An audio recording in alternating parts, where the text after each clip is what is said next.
Hi, everybody. Welcome to this month's event of Dr. G's Think Tank on Resilience. I'm really excited that you're here. I want to start off, by the way, by saying that next month, instead of being on the 4th Tuesday, we're going to be on the 5th Tuesday, April sneaking in an extra one. So that'll be April 29th.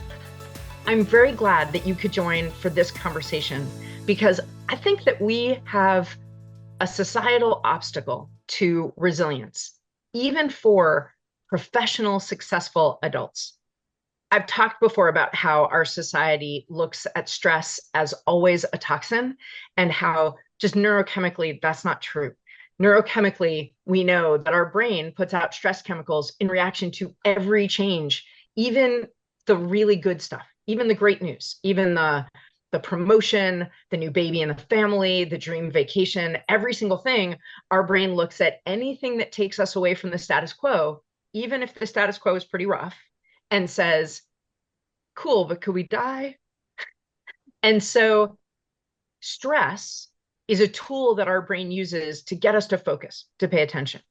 When we talk about stress in our society, what we really mean is when we're getting pushed out of our optimal range. Our optimal range for stress is where we are really putting our focus where it needs to be to keep ourselves safe and to get the life we want. When we say I'm so stressed, what we mean is we're getting pushed out of that optimal range too high, right? But stress itself is not a poison. Too much stress absolutely can be dangerous. The place we've taken this concept, though, is that if stress is dangerous, and like I said, it isn't always, but if we believe stress is dangerous, then if I'm stressed, I've either made some fundamental mistake or there's a villain in my story. Somebody is responsible for stressing me out. And in the workplace, very often, and increasingly in the last 10 or 15 years, the research shows that we put the blame on administration, which decreases retention, decreases productivity, increases mental health struggles in the workplace. So I'm really grateful that today I get to talk to two very thoughtful, insightful business leaders about this. Let me introduce them to you. First, I want you to meet Dina Kimball. Dina is the president and CEO of Royal Electric Company, having started as a project manager 25 years ago. She has a bachelor's degree in construction management from Arizona State, a master's of business administration from UC Davis. She served as president on the state board of directors for Associated General Contractors of California, being the first woman and first specialty contractor to hold that role. She's currently one of 3 women on the board of the Beavers Organization, a heavy civil construction association. And she served as a governor appointee to the California Apprenticeship Council on the board of directors of the Western Electrical Contractors Association. She's also been in leadership of several other organizations, while she's running her company. Dina, hi, thank you for joining us. Hi, thank you for having me. I want to start off, Dina, by asking you this question, which I'm going to ask you for a short answer to, even though it is a deep question. What have you noticed about the concept of resilience, especially at work, over the last few years? Sure. In construction, we typically don't use the word resilience. We use grit, right? Construction is a gritty industry, and grit is what helps us navigate challenges and do the hard work and even tackle opportunities. And I think for the last few generations, boomers, Gen Xers, we expect people to just have grit and buckle down and work hard. But I think that it's led to burnout. And so you really have to decide, as you were saying, is where is grit helpful and where is it too much and stressful? And so my belief is instead of focusing on how to make people have more grit, we really do need to look at the environments that are causing burnout and the cultures of our companies. And so that people can apply good grit towards challenges of work and not have to apply grit to, thrive and survive in their own organizations. Okay, great. So the main thing I'm hearing from you is that we shouldn't just look at it as like a skill to keep building. We should try to figure out where are we asking people to apply it, that we want them to be applying it, and it's absolutely reasonable. And where have we maybe been unreasonable in some of our asks? Is that, Correct. or where is just the circumstances of work, regulation, politics, weather, maybe shifting so that it's requiring an unreasonable amount? Absolutely. I think as you were saying, so much grit is good because or resilience is good because it fuels us in times when we are tackling challenges that are fun or work that we're, passionate about. But how do we peel away the layers of where we need to be resilient that we can fix, right? As leaders or organizations, we can fix so people can apply the grit towards work that they love. Okay, awesome. We're going to dive into that. And first, let me introduce our other guest today. Scott Livesay is an accomplished business executive based in Louisville, Kentucky. He's serving as Chief Executive Officer of Arrow Electric and AccuServe. Arrow Electric, an electrical contracting firm established in 1957, provides electrical and data systems for industrial, commercial, and highway projects. Since he assumed this role in 2016, Scott's driven Arrow Electric's growth, expanding its workforce to over 160 employees while reinforcing its reputation. In parallel, Scott has served as CEO of AccuServe since March of 2020. Was there anything gritty about March of 2020? I'm trying to remember. Overseeing a company that delivers innovative supply chains for the construction sector. Scott, hi. Thank you for joining us. Thank you. Thank you. So, Scott, what have you noticed about resilience, especially in the workplace, but in general, just the concept of that over the last few years? Really going back to when I kind of got into leadership roles, the importance of acknowledging that there's always going to be a need for it. There's always going to be something going on. You've got external factors, whether it's COVID, tariffs, elections, illness of a team member, somebody's got a family issue. Then you've got the stuff that's somewhat self-imposed or internal, whether it's a major project, the biggest contract you've ever had to do or work on, new initiatives, changing regulation that impacts your industry, your business. There's just always going to be something that requires a degree of resilience. So I had the pleasure, Dr. G, of working with you last fall. And something that stuck with me is the emotional or stressful response that takes place when one of those things is kind of going on. And we just acknowledge that something's always going to be going on. So, we talked about the feeling of loss, the feeling of distrust, the feeling of discomfort. So something we've tried to do in our organizations is kind of put two different concepts together. There's a concept called E plus R equals O. So event plus response equals outcome. And the only thing that we can control in that equation in the minute is our response. How do we respond to that situation? Acknowledging the fact that we're going to have a stressful response chemically in our brains of loss, distrust, or discomfort. Just acknowledging that is good. We've coupled that with something that Stephen Covey produced, obviously quite some long time ago, on circle of concern and circle of influence. So we try to not have or acknowledge the fact that we're going to have stressful responses to things that are inside of our circle of concern, which is greater, but inside of our circle of influence, which is smaller, the things that we can actually control. One of the things I've noticed is some of our leaders that really focus on what they can influence and how they're going to respond are some of our most resilient. That makes sense to me. And I wanted to point out, you brought up something really interesting, the concept of grit.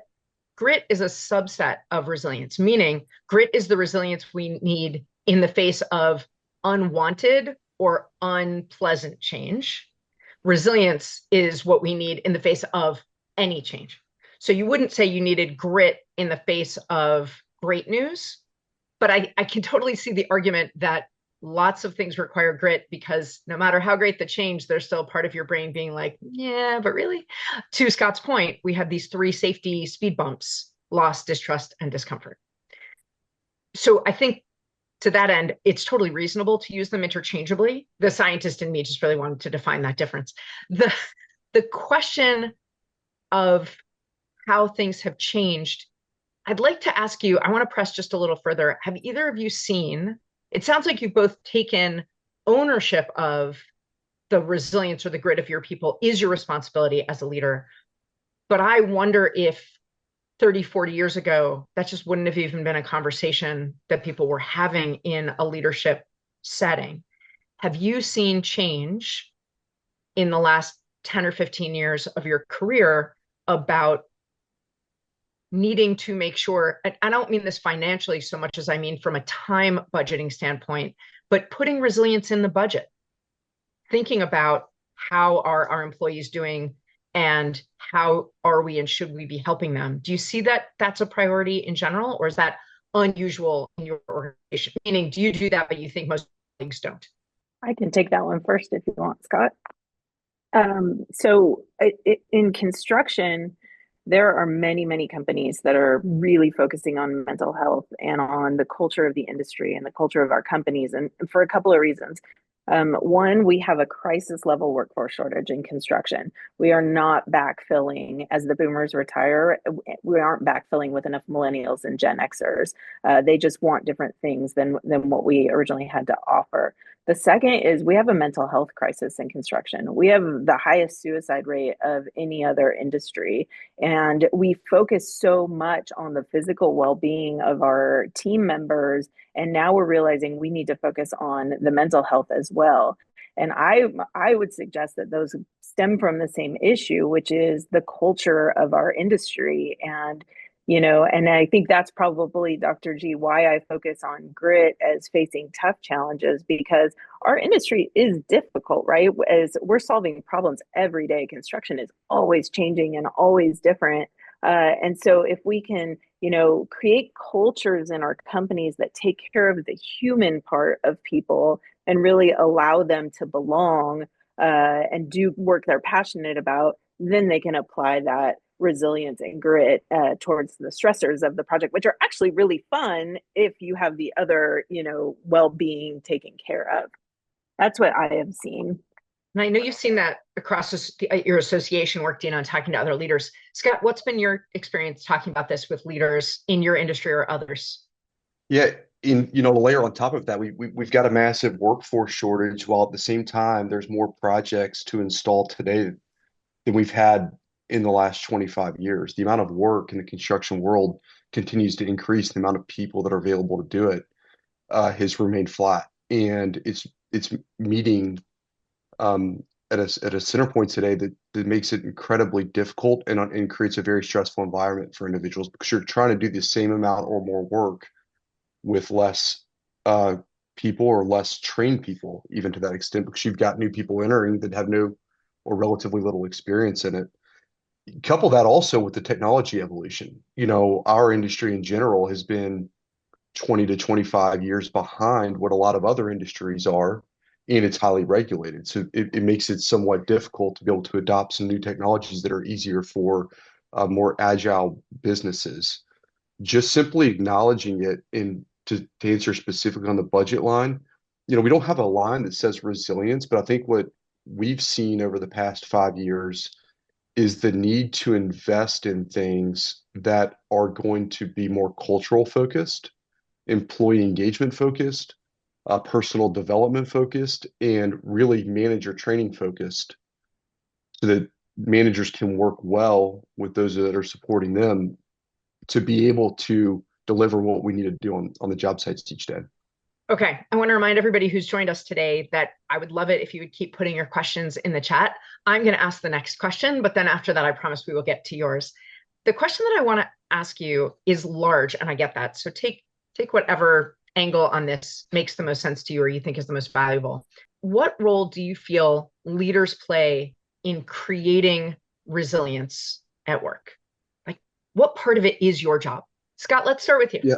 The most critical thing that I feel like in my role is building the culture that people want to come work for.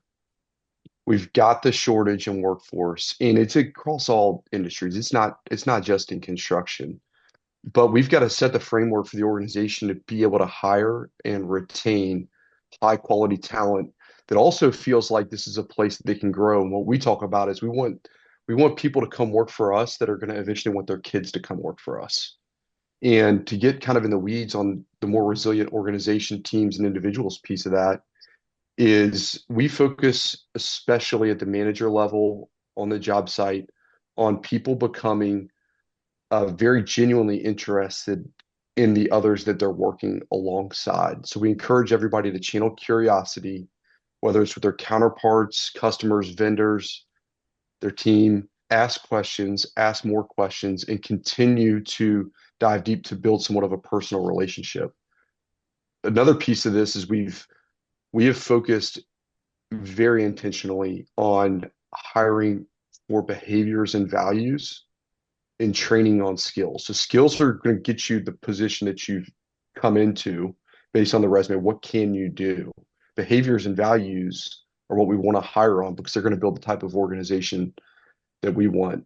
The last thing that we've done, and this has really been in the last 2 to 3 years, we've built communication norms inside of our organization on how we want and how we desire people to communicate within it. So we've got 7 norms. Most of the issues that we've got all come down in some sort of breakdown in construction, whether a schedule wasn't developed correctly in the first place, or 2 people have a problem, or I thought you were going to do this and they were going to do that. But we've got, I mean, and ours are basic and straightforward, but they're also very difficult to follow. And I listen for understanding. I do not make assumptions. I only accept clear, non-fuzzy commitments. I play back what I hear to confirm understanding. I share what I know and what I do not know. I ask probing questions. I maintain emotional self-control, and I do not speak over others. If we do those things well and we're focused on the right things, it's going to work. But while simple in concept, it's difficult to do on a daily basis, but we now have a constant reminder because it's on the walls, it's talked about consistently. So if I'm hearing you correctly, you're not just saying we created these 7 norms. You consider it you and your leadership, yours and your leadership's responsibility to get those 7 norms into the brains, like into the mouths and hands of your people, so that somebody's been working with you for, I don't know, 3 years. If someone were to ask them, what are those 7 norms? They would know what they were or know where to go find them and read them. Yeah, Is that big part of it? exactly. And it wasn't just that we sat down in a room and put them together. It was developed at a, there were 12 folks that sat down and kind of did this, but really what we did was we look at people that we want to have more of, right? Like we've all got those people on our team like, gosh, I really wish I had 15 Chris's. Like you know who they are. And you basically we draw out. It's like what are some of the things and the behaviors and the values that that person does that we can pull out? And that's what kind of helps you build the list. Then it's incumbent on us to actually live by it or live by it 80% of the time because it's going to be tough to do 100% of the time. And we Yeah. didn't just like send it out. We built it. We waited a year. We sent some more people kind of through the exercise, came back around to it so that we were trying to like have the organization we wanted before we try to say, hey, this is what we expect. Yeah, that's really smart. Dina, what do you think? What's your answer? What's your first line answer to what's the role of the leader in resilience? So I'm in perfect alignment with Scott. So I often call myself the chief reminding officer, and I tell our company like culture is my number one priority. And at every single team meeting or leadership meeting or company event, I'm out there talking about the culture and how that is the most important thing at Royal. That's our differentiator. It's what, creates an environment where people can do work that they're passionate about. And then a layer down from that, well, let me say that we have 3 pillars to our culture. One is our values: integrity, expertise, passion, collaboration, and loyalty. And we've made those non-negotiable. And we've actually done the hard work to offboard even highly productive, profitable people if they don't live up to our values. And I have to model that so that the rest of my leadership team knows that's serious. The other 2 pieces of our company culture are the outward mindset by the Arbinger Institute, which is about seeing people as human beings and not as obstacles or vehicles or objects, because it's that humanity side. We all have differences and we want to value those different perspectives and experiences. And you can't do that if you're seeing the world through your own lens and filter. So you got to set those down. And funny enough, listening to Scott, the third one for us is the Brene Brown term, the rumble. Because when I look back at hard days, it was when we didn't have healthy tools to address conflict and we got unhealthy. We triangulated, we divisionalized. The rumble is a word to diffuse how that conflict is hard and to say, hey, I trust you as my team member. We've got to sit down and leave our egos out the door and talk about what's right in this situation and not who's right or proving it. So I love, Scott, the things that you were mentioning too in your 7 communication norms, because so often in our industry, people just don't know how to communicate. But then at the next level down, I think once you are sure that you have that culture and you're constantly practicing it, Then that's when you can get to the more individual level. And the formula that I use for grit is passion plus perseverance. And I think you have to be doing work that you're passionate about to even apply grit, right? It's hard to keep up with something if you're bored with it or you dread it. But if it's work that you really are passionate about, even the hard work seems easier. And then perseverance, I think, is really fueled differently for different people. For me, it's a sense of belonging. I love the teamwork in construction. I love accomplishing things with a team or knowing that I have an impact on my team succeeding. For other people, it could be different motivators, knowledge or personal goals or things like that. But I think as leaders, we provide this environment and then we make sure people are in the right seats doing work that they're passionate about. We talk about transfers. We are as excited about transfers within our company as we are promotions, because it means people are finding work that truly speaks to their soul and that they're excited to do. And then really as a leader or manager at any level, getting to know what their motivators are, what is going to give them perseverance to work through the tough challenges on a project or in day-to-day work. So culture first. If you don't have the right culture, nothing else works. And then from there, it's about really finding work that people love and giving them the opportunity and investing in them to do it. She said You something, know, Dr. G, that's really, really yeah. important there. So she brought up triangulation. We we call it out, or we attempt to call it out immediately when it starts to take place. And so if you're sitting Can you somewhere, define it for everyone, please, Scott? What do you mean when you yes, say that? so it's when, let's say Dina and I are sitting there, we're having a conversation. We're like, we don't like how Dr. G facilitated the conversation. And, she was doing this and that. We're sitting here, broaches on gossip, right? But we're having a conversation about an issue we've got with you. And that's obviously not the case. But immediately we'll say, listen, this is something that needs to get addressed with Dina. I've brought it to the wrong person, or I'm sorry, Doctor, we need to address with Dr. G, and I'm over here talking to Dina about it. We will literally say, are we triangulating right now? Yeah. The problem is with her. Let's go talk to her. Or my problem is with her. I'm talking to the wrong person. It sure It's takes a so lot more critical. resilience to talk to someone instead of about them. Correct. And Which just is having it why the identified. culture, Yeah. yeah, and it's why you have to have a culture where people trust each other, you have each other's backs, because if you don't have that, rumbling or addressing conflict head on is just, it's already scary enough with people you trust. Yeah, absolutely. I wanted to ask you, Dina, because you brought up passion and perseverance, and just in the reality of work, there are a lot of folks who might want to come work at your company who aren't necessarily passionate about electrical lines and PVC, you know, What? but they are passionate about using their hands. They are passionate about problem solving, or they are passionate about supporting their family. And and I know it was Scott and not you who said that you're hiring for values. But I want to ask in a more general way that isn't only about construction, but is very much about construction. How aligned do you need to be with the people, especially the people at the front line of your organization? Is it enough to understand their why? And if their why isn't harmful to you, like their why isn't, oh, well, if I work there, I can embezzle after a little while, right? Like their why is, this is a paycheck that is close enough to my home in my skill set, and I can support my family the way I want to. Is that aligned enough? Or to have the culture that you feel you need, do you actually have to have them be passionate about construction?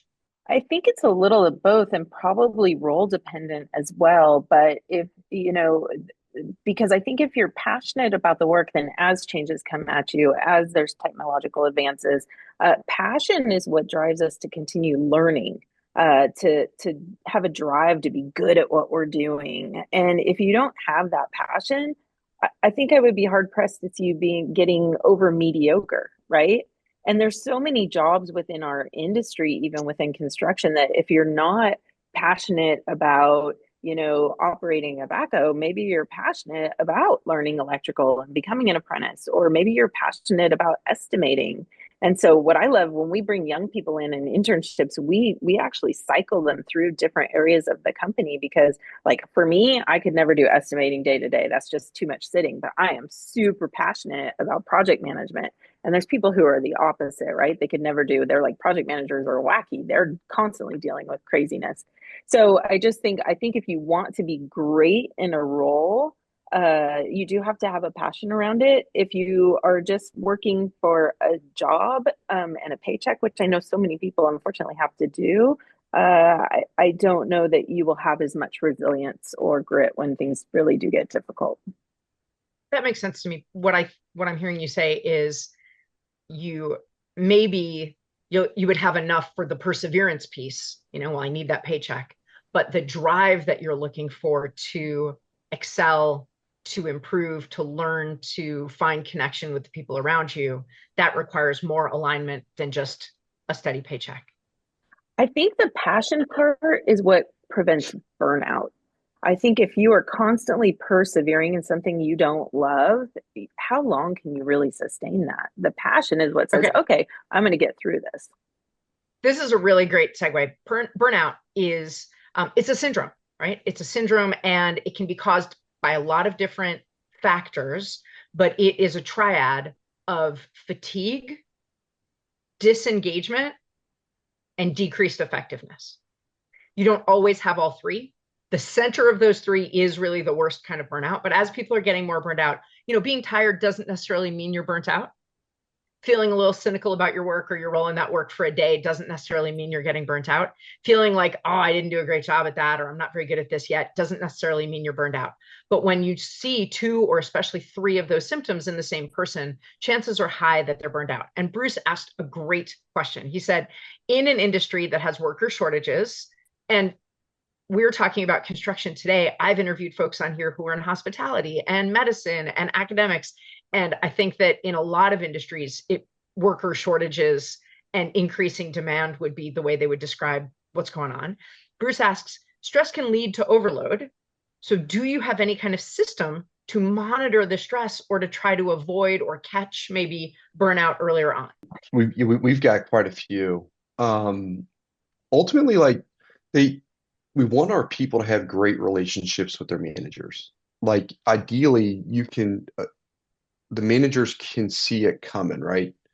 And people can get resilient and get through something and get to the other side of a tough situation, a tough project, bad weather, a difficult general contractor who's controlling us.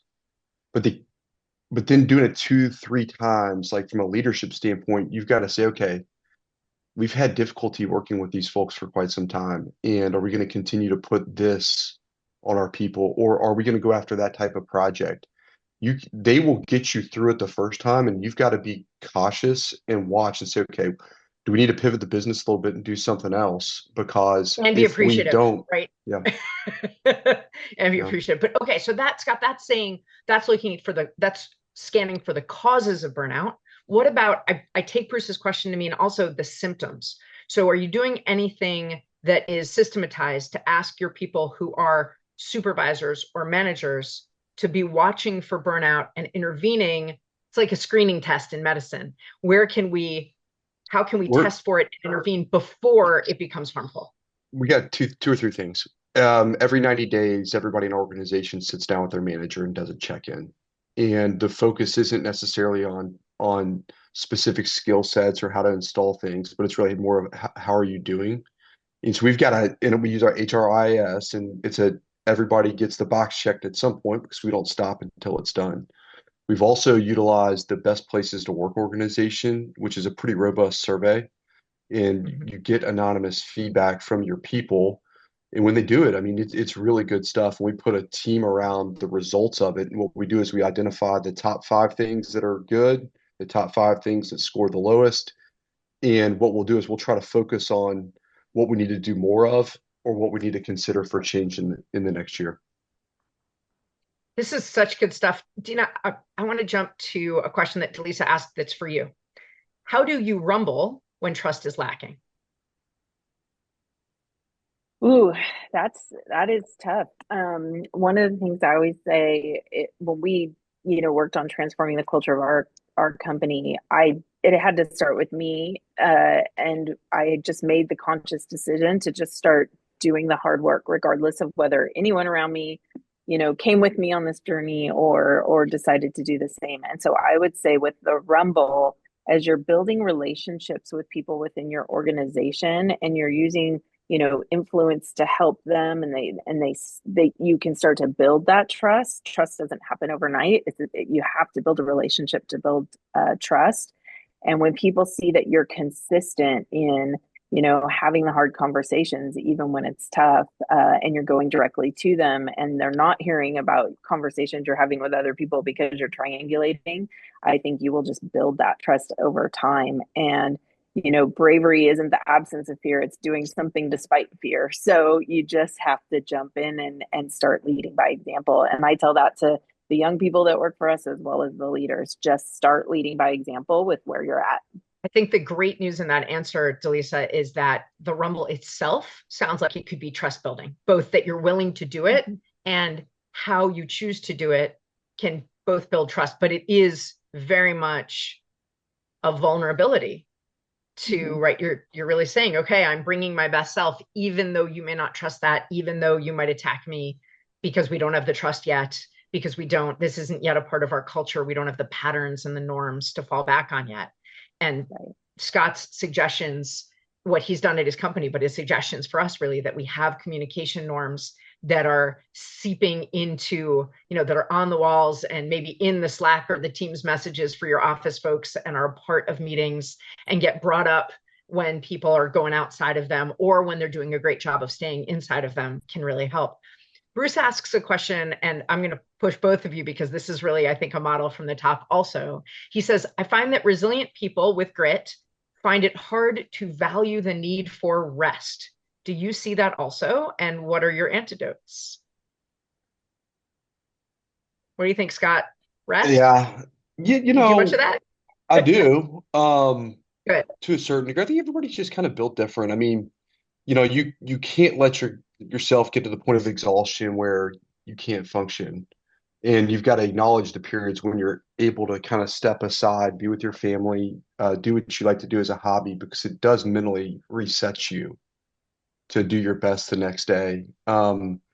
This is somewhat counter to it. I mean, something that we talk about our leadership team is do what you say you're going to do and never compromise effort.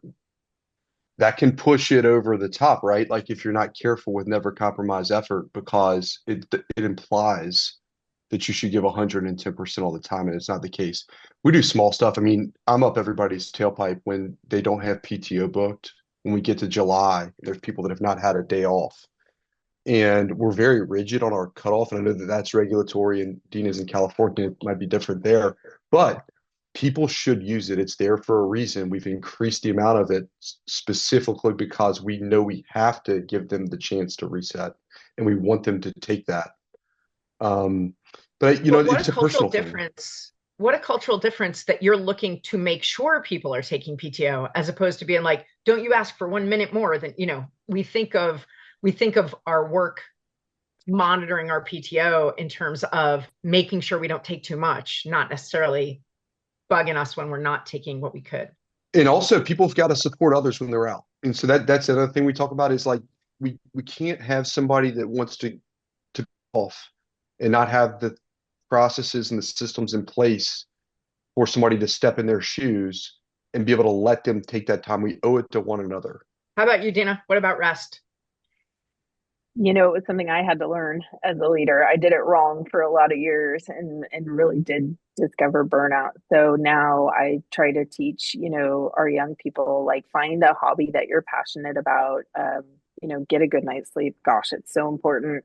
I made myself develop a hot yoga habit and now I love it, right? So you've got to really kind of force yourself into ways that help you recharge. And I totally agree with what Scott's saying about really unplugging. The first time I did that was on my 15th anniversary, and I went away for 2 weeks and I did not look at email, and I never would have thought to do that ever before. And you know what? Everything went just fine. And so now it makes it easier to do it. Again, you just got to kind of take the first step sometimes. Um, and then just really, I try to look at too, when things are out of balance, I step back and go, okay, what's going on here? What in my grit formula of passion and perseverance, and where am I out of whack? And how do I need to get back to it? So, and I totally agree with what Scott was saying too, is like managers, you have to be in touch with your team members and meeting frequently with them, and sensing when things are off kilter, so that you can push them and say, you need to take some rest. We also, I guess, one other thing too is a lot of our companies in construction are undergoing a generational transformation. And so us Mhm. Gen Xers are leading these companies now, and we have a very different way of looking at things. And so a lot of times we have to coach our boomers, like, hey, we want people to take maternity and paternity leave. We want people to take PTO. We want, like, this is valued, and you need to back off and let them take this. And so we spend a lot of time coaching that this is supported and encouraged at our company. I want to point out too that if you can handle Dina being away for 2 weeks, your whole company, right, can handle Dina being Mm-hmm. away for 2 weeks, then when Dina has an amazing, cool thing, or a God forbid, in some other aspect of her life and she's away, we don't go out of business, right? So Right. PTO is practice. And that is practice that makes the whole organization and individual teams a lot more resilient, because it means that, and I really intentionally, and people who've learned with me for a while know I use that when, not if language, because first of all, when makes us plan, if makes us hope it won't happen. And also, it will happen. At some point, there'll be something. And it might be something that, if you knew your organization couldn't handle it, you would just say no to. You'd be like, oh, I'm sorry, I can't take that amazing, cool opportunity that might make our whole business stronger, but it means me being in 12 hours different time zone for 3 weeks. So it's not possible. Right. And therefore your company suffers in a meta way, even though people won't see it on the ground in that moment. And not only does it make your whole organization more resilient when they know we can deal without any one or any couple of people at any given time when we have to, but it also makes each of those individuals stronger. I hear in my head people listening to this and thinking, oh, sure, you're at a big company, you can cover for people, but I'm the CEO of 5 people, or I have a role that nobody else has, or, and we have people here who are in nonprofit and in community service and all kinds of roles where they're like, well, but if I don't show up at the soup kitchen, it's just closed that day. So I can't ever take a day off. And what I want to say is you build your own resilience as well as the resilience of that soup kitchen by making sure that when you're not there, it doesn't fall apart. And that's an interesting one, right, Dr. G, because you're right. But the key is to figure out what the root issue is. That is not that individual's problem, potentially, that the soup kitchen is closed if they are not there. You've got to sort that out so that it can operate when that individual is not there, or the organization is okay with it being closed. Because ultimately that person's going to be gone because somebody else is going to offer that person a position somewhere else that's going to allow them to have a week vacation with their children and their spouse. Or even a sick day. Or a sick day. However, Right. Exactly. they have that passion for serving, food to people who have food insecurity or unhoused or something. And so Right. because of that passion, they genuinely often will tell me, I can't. And especially as a physician who is sometimes saying to someone in the emergency room, I need you to stay in the hospital. This could be life threatening. I've definitely had this conversation dozens of times in my career. You could die if you went home. I have to go home. I think I'll be okay. I have to think I'll be okay because there's nobody to be me if I'm not there to be me. There's no safety net at all. I'm not saying that person is incorrect.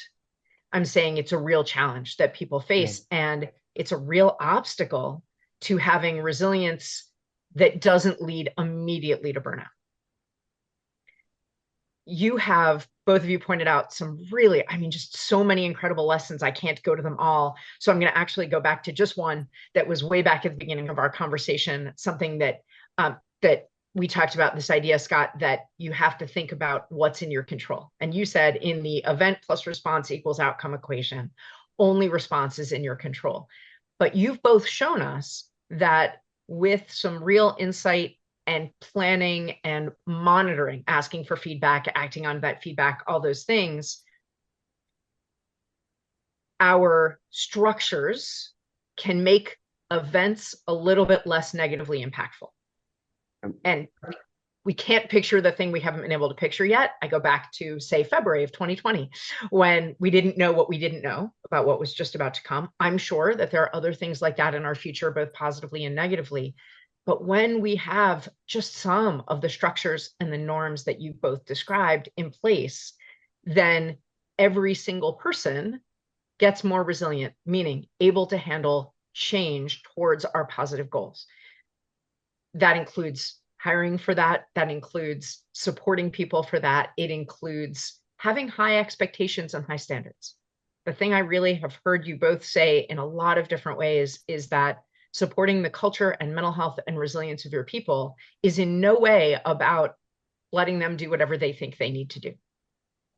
It's really about having structures, high expectation, and high support. Right.